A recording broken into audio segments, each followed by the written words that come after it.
Yes, actually, Ayatollah Khamenei was in his office every day, and several times the security asked him to move from his office to another city, and he refused. He said, if you could move 90 million Iranians to another city, I will move after 90 million. Actually, obviously, they cannot do that.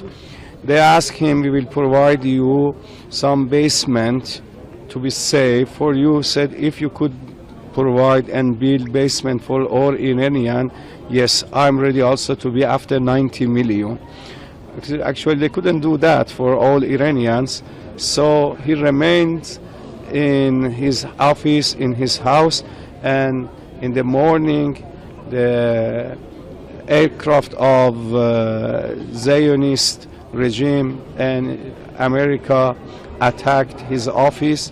He, with his wife and his daughter-in-law and some of his nephew, passed away and martyred.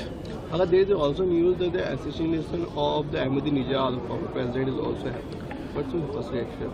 Actually, they want to kill every official, Iranian officials, but they have to know that their blood will not stop the way, and their blood will bring a lot of other people, and they will shout out against Zionists, and they will remove them.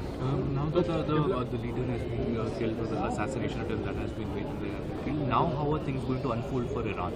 Actually, now the situation in Iran is settled. It's very good. They are not facing any problem, and they want to bring justice in the regime. And it's very important. The Zionist regime doesn't want that only to attack Iran. After Iran, he will come to other countries. But unfortunately, maybe some people are very simple and they cannot understand the situation. Thank you.